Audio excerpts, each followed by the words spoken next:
Okay, welcome back. This is episode 4 of the Divine Masculine series. And we're covering the real shift that's happening right now in men in our Divine Masculine. So we left off with them craving real dignity. That's what they're wanting. And they truly desire this quiet dignity with purpose, with the simple, grounded internal rightness, this internal knowing, the internal um, compass that grounds them. That's what they're craving. But are they actually getting it? Men don't want to dominate. They crave orientation. And I spoke about this before. They crave knowing where they sit in their vortex of energy. Who's coming? Who's going? Are they good? Are they bad? Do I go left? Do I go right? Do I go forward? Do I go backward? They crave that. And it is absent most of the time.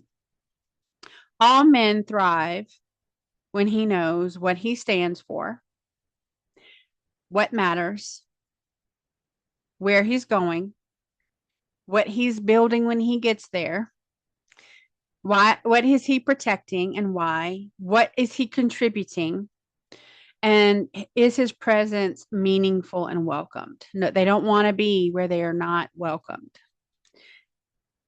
A man's purpose isn't his ego, is not his ego. It's orientation. The internal compass that aligns their energy, their effort, their actions along the path. This is what quiets their mind and anchors their nervous system. This is sorely needed throughout the collective. And without a clear purpose, they feel untethered. They feel like a balloon just kind of bouncing around along the wind. Men don't want loud praise, they want quiet respect.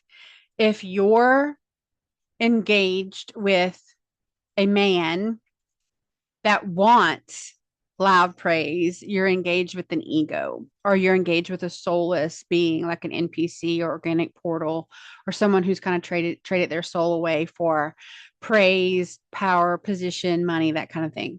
So you have to know what you're dealing with. But again, every video that I put out is intended for a souled, SOULED being. What men do not want are compliments, worshiping, exaggerated affirmations, and spiritual applause for any type of performance. Again, if they do, it's the ego that's wanting to be fed, not the soul of the being. What he wants again is dignity, a sense that who he is matters. And he is truly seen, his efforts are seen, his presence is welcomed.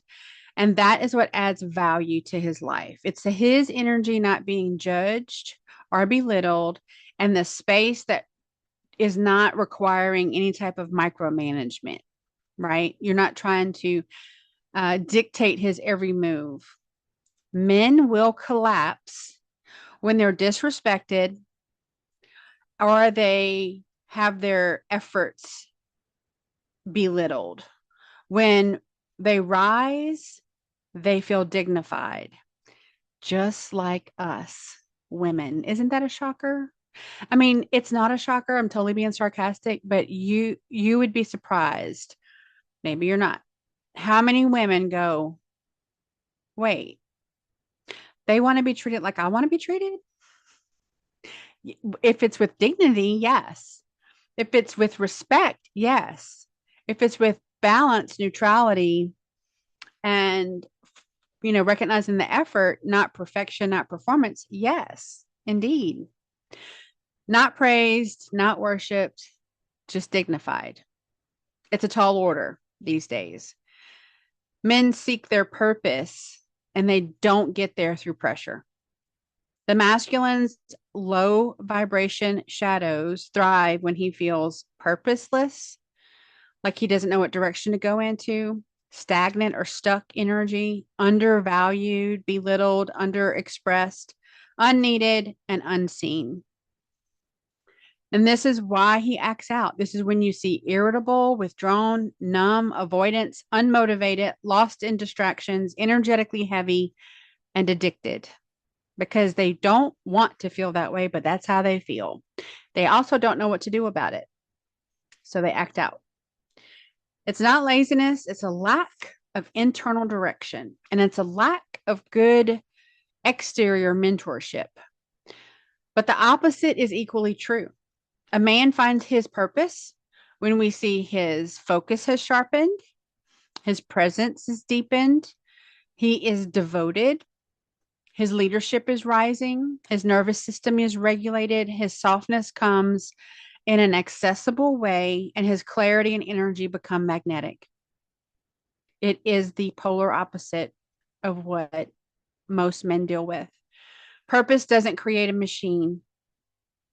It drives the action into manhood. And I know manhood as a word has been broken down and dissected and decoded and all these things, but there's always good and bad in everything. There's good and bad in every scenario, every subgroup, every race, everywhere. It is possible to have a balanced, healed, divine masculine with a healed inner child and a healed divine feminine rise into his manhood and take action as a man and it not be a bad thing. Like, we need to normalize that. Quiet dignity is how the masculine receives love. Quiet dignity is how the masculine receives love. Have you ever been told you were loved by someone who doesn't show you their love? Well, it's the same thing.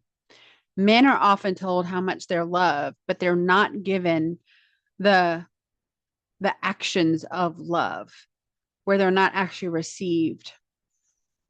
When truth is acknowledged, this is how the masculine love language looks: respect, acknowledgement, belief in his journey, seeing his effort, and affirming his direction. Nowhere in there does it say perfection. Please stop with the expectation of any of us being perfect, because we're not. It's impossible. You may have a perfect moment. You may have a perfect sunset. You may see a perfect flower or something, but we as human beings are not ever going to achieve perfection. That is a false construct. Not worshiping the man, not being dependent on him for every little thing, and not pressuring him is what I recommend. Just those simple sovereign gifts of seeing his effort, seeing that he showed up, that he tried, affirming that direction, affirming the journey. It's the simple, I see you. I honor you. You matter. This is what ignites his holy fire. There's no parade or banner or celebration that goes along with that. It's quiet dignity. And this is his purpose that stabilizes him. This is the dignity that allows him to expand. So purpose gives him direction. Dignity gives him strength. Respect gives him presence. Encouragement gives him the courage to keep showing up. Belief gives him the momentum to keep going. Honesty delivers clarity in his focus. And softness gives him access to his heart, which every single one of us have to work really, really hard to truly access our heart, because we too have built walls around us for protection because of the way that we grow up, the way that we are exposed to things in the duality planet, in 3D. We have to have those walls of protection until we can grow into a safe space. Together, these create an emotional maturity, grounded leadership, embodied masculinity, where they feel safe to embody their masculine characteristics, relational clarity, devotion without collapse, and strength without dominance. This is what the divine masculine actually wants: not being in the spotlight, not overarching praise and saviorship. None of that. Just a place where they can stand in their power, be true to themselves, and a reason to expand and rise. Someone who sees that they're becoming the man they've always wanted to be is truly motivational for the divine masculine. The masculine doesn't need loud performance or pressure or praise. What he desires is quiet dignity, the feeling that his presence is respected and his purpose is supported. Purpose doesn't inflate him, it roots him, it grounds him, and it gives him a space where it's okay for him to evolve beyond his limitations. So in episode 5, I'll cover the retreat that always precedes the expansion. I'll see you again next time.